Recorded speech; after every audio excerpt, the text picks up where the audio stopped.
Today on the web, the liberation of 199 Palestinians by Israel divides the region's blogosphere. Web users wonder about the possibility of extending NATO to include countries in Russia's sphere of influence. And the day's featured stories.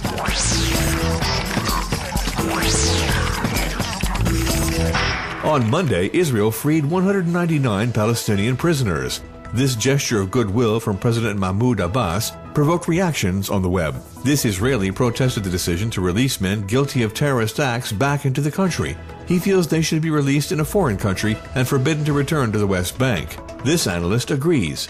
He points out that according to a study, at least 30 terrorist attacks against Israel since 2000 were committed by former Palestinian prisoners. Nevertheless, there remain nearly 11,000 Palestinians in Israeli prisons. Their detention conditions are denounced in this online report from the Research Center for their return. This other document from a Christian Israeli human rights group put this film online. We learned that only children under 16 have the right to visit Palestinian prisoners. Web users can follow Jihad, 4 years old, or Tamer, 15. Since the Ukraine has called for an acceleration of its NATO admittance, the potential and progressive integration of former Soviet bloc countries has not received unanimous approval on the web. This U.S. specialist in international relations suggests that Russia is dealing with an inferiority complex and should be dealt with carefully. He feels Russia must be made to feel more confident, not scorned, in order to give up its tendencies toward authoritarianism and invasion. This blogger also fears any confrontation with Russia.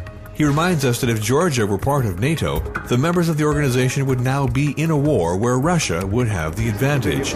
Meanwhile, pro-NATO videos are mostly being made and watched on the Ukrainian web, such as the one that now follows. On the Russian side, anti-NATO propaganda is going strong. In this cartoon posted on the web, NATO forces are presented as murderers. A new group of stars will sing for Obama. After the clip directed by will.i.am, Dave Stewart, formerly of the Eurythmics, has composed his own song, encouraging Americans to vote for the Democrat. The song will feature, among others, Whoopi Goldberg and even Joan Baez.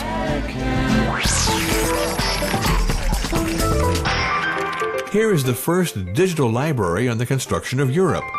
More than 60 years of the history of the European Union will be reviewed. Photos, articles, and treaties mixed with maps or interactive outlines. Millions of multimedia documents will now be available for access.